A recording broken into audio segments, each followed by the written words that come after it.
Ngayon, yung nakukuha mong sa plastic na 21 pesos isang kilo. Hindi, 7 7 pesos isang kilo. Oh, saan napupunta yon?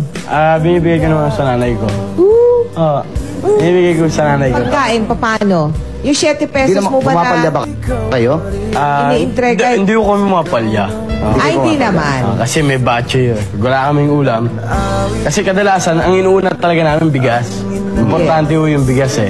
Kasi may tubig naman dyan, nakakaigib naman ho kami. So yung bigas, pag nadilensya na lang akong ulam sa labas. Nung una, ayaw pa na nanay ko yung batche eh. Kasi yung batche yun, si Jollibee yun, yung mga tira-tira. Di ba, pag may yaman, balat lang. Minsan, ganyan lang. Minsan, isang kagat lang. Yun. Yung kuha namin yun, kasi nakasupot na itim yun eh. Malinis naman ho yun. Yung mga tira-tira.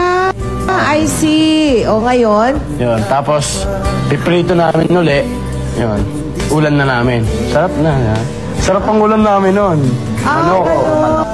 Puro manok. May manok pa, may beef ka pa. Hamburger.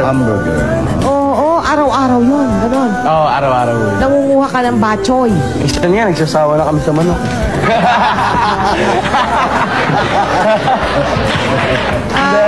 Kasi, di ba, araw-araw manok eh.